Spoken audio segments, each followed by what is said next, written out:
جس کا ذکر آسمان والے نے قرآن میں کیا ہے، اپنے کندھے مبارک سے اٹھائی، حمزہ کی کٹی اور پھٹی ہوئی لاش کو دیکھا، اپنی چادر مبارک حمزہ کی ناش مبارک پہ ڈال دی۔ حمزہ کی بہن صفیہ بھاگی ہوئی آئی، سرور کائنات نے دیکھا پھوپھی آ رہی ہیں، آنکھوں میں آنسو آ گئے۔ کہا میں اپنی پھوپھی کو کون سے حمزہ کا چہرہ دکھاؤں، کوئی عذر سلامت نہیں ہے۔ حضور کھڑے ہو گئے، پھوپھی پلٹ جاؤ۔ عرض کرنے لگی بھتیجے تم صرف بھتیجے ہی تو نہیں، میرے آقا بھی ہو، اگر حکم ہے تو پلٹ جاتی ہوں، لیکن اگر اجازت دے دو تو اپنے بھیا کی لاش کو دیکھ لوں۔ آپ نے فرمایا پھوپھی لاش دیکھنے کے قابل نہیں رہی ہے۔ ظالموں نے اس طرح ظلم کیا کہ کوئی عضو بھی تو سلامت نہیں رہا، دیکھو گی تو کیا دیکھو گی؟ ہائے نبی کے گھرانے کی عورتوں، تم پہ خدا کی لاکھوں رحمتیں ہوں، تم نے امت کو کیا درس دیا۔ صفیہ تجھ پہ رب کی لاکھوں رحمتیں۔ کہنے لگی آقا میں نے پہلے کہا ہے تم صرف بھتیجے نہیں بلکہ آقا و مولا بھی ہو، حکم ہے تو پلٹ جاتی ہو، لیکن اگر سمجھتے ہو کہ میں اپنے بھیا کی کٹی پھٹی لاش کو دیکھ کے چیخو پکار کروں گی، ماتم و بہن کروں گی، تو ایسا تو نہیں ہوگا۔ آقا میں جب اپنے بھیا کی کٹی ہوئی لاش کو دیکھوں گی تو سر اونچا کر کے کہوں گی اللہ تیرا شکر کہ تو نے میرے بھیا کو وہ موت عطا کی کہ اس نے اپنی بہن کا سر ساری بہنوں سے اونچا کر دیا ہے۔ کیوں؟ ساری بہنیں اپنے بھائیوں کے سر اٹھا کے اپنے رب کی بارگاہ میں آئیں گی، اللہ میرا بھیا تیری بارگاہ میں اپنا سر کٹا کے آیا ہے، اور میں آؤں گی سر فخر سے بلند کر کے اور کہوں گی اللہ ساری بہنوں کے بھائی تو صرف سر کٹا کے آئے اور صفیہ کا بھائی اپنے جسم کا ایک ایک حصہ کٹا کے آیا ہے، ایک ایک حصے کی قربانی۔ آقا نے چادر پلٹی، صفیہ نے دیکھا، کہا انا للہ و انا الیہ راجعون۔ بھیا غم نہ کرو، اگر تمہاری لڑائی خدا کے لیے تھی تو خدا تمہارے اجر کو ضائع نہیں کرے۔ بہن کی نگاہ آسمان کی طرف اٹھی، عرش والے کو جلال آ گیا، جبریل کو بھیجا، جاؤ میرے محبوب کے ذریعے ساری کائنات والوں کو سنا دو سید الشہداء حمزہ، قیامت تک جتنے بھی شہید ہوں گے ان سب کا سردار اللہ نے حمزہ کو بنا دیا ہے۔ وہ حمزہ جس کو قیامت تک آنے والے شہیدوں کا سردار قرار دیا گیا، اس کی ناش مبارک کو نبی نے اٹھایا، اس کے اوپر پختہ قبر بنائی تھی۔ تم بتلا دو، ماننے کے لیے تیار۔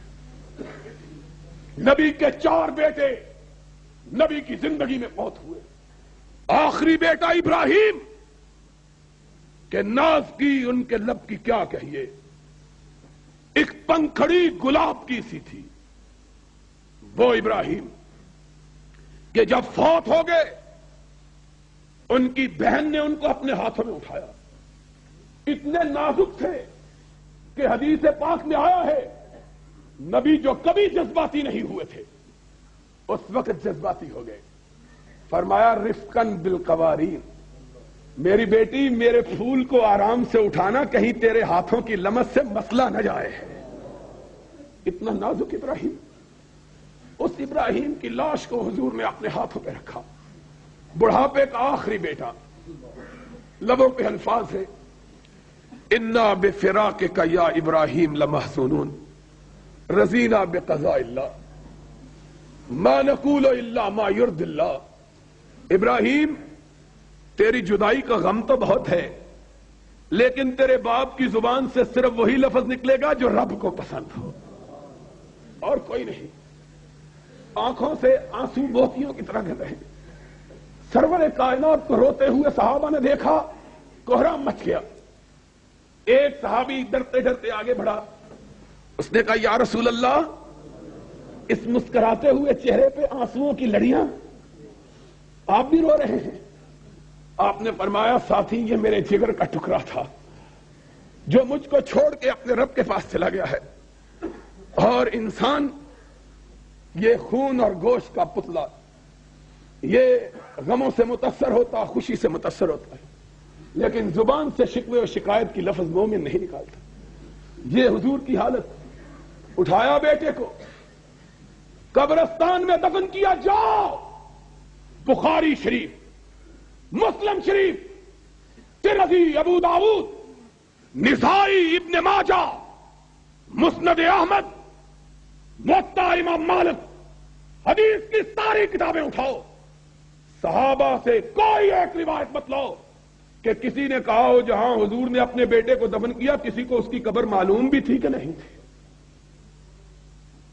کپڑے مٹنے کے لیے فرمان رسول علی کو یہ اہل حدیثوں کے ہاتھ میں، ما رأیت قبرا مشرفا الا سویتا ولا صورتا الا طمستا۔ اے علی جاؤ، جو بالش سے قبر اونچی نظر آئے اس کو برابر کر دو، جو مورتی نظر آئے اس کو مٹا دو۔ اہل حدیث رسول کا پیغام لے کر قبروں کو مٹانے کے لیے نکلے، تم قبروں کے بنانے کے لیے کوئی جھوٹی حدیث ہی دکھا دو، کوئی دکھا سکتی؟ لڑتے ہیں اور ہاتھ میں تلوار بھی، لڑتے ہیں اور ہاتھ میں۔ دوستو، ہمارا مسلک صرف ایک بات پہ مبنی، اور اس بات پہ فخر، اس بات پہ ناز، غرور نہیں کہ غرور اسلام کے اندر جائز نہیں، لیکن خدا کا شکر، اور تم بھی شکرانہ ادا کرو کہ آج اس گئے گزرے دور میں اگر کوئی خم ٹھونک کر، سینے پر ہاتھ مار کر، ڈنکے کی چوٹ یہ بات کہہ سکتا ہے کہ میرا مسلک صرف وہی ہے جو محمد الرسول اللہ نے ابو بکر و عمر کو دیا تھا، اس میں کوئی ملاوٹ نہیں، کعبے کے رب کی قسم، وہ صرف ایک مسلک ہے اور وہ تمہارا مسلک اہل حدیث ہے، اور کوئی مسلک کائنات میں ایسا موجود نہیں ہے۔ جاؤ لوگوں سے پوچھو، ساری دنیا کے مسلک والوں سے، کوئی کہے گا بزرگ کی ملاوٹ ہے، کوئی کہے گا امام کی ملاوٹ ہے، کوئی کہے گا فقیہ کی ملاوٹ ہے، کوئی کہے گا محدث کی ملاوٹ ہے۔ ہم نے کہا جس میں بھی ملاوٹ ہو، چاہے ملاوٹ کتنی پاکیزہ ہی کیوں نہ ہو، اس کو خالص، دودھ خالص وہی ہے جو بھینس کے تھنوں سے نکل کر آتا۔ اگر اس کے اندر روح کیوڑا ملا دیا جائے تو دودھ خالص ہوگا؟ اگر اس کے اندر زمزم کا پانی ملا دیا جائے دودھ خالص؟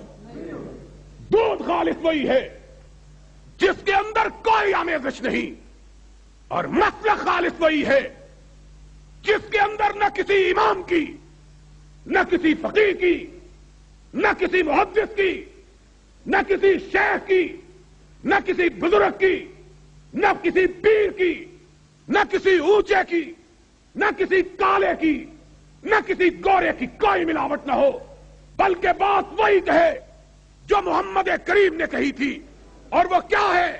ایک ہاتھ میں رب کا قرآن ہو، دوسرے ہاتھ میں محمد کا فرمان ہو۔ انشاءاللہ جب تک ہم زندہ ہیں قرآن کو بھی اونچا رکھیں گے، محمد کے فرمان کو بھی اونچا رکھیں گے، جو لڑے گا اس کا مقابلہ کریں گے، پشت پھیر کر نہیں بھاگیں گے کہ ہماری تاریخ میں پشت پھیرنے والے کو اپنے قبیلے کا فرزند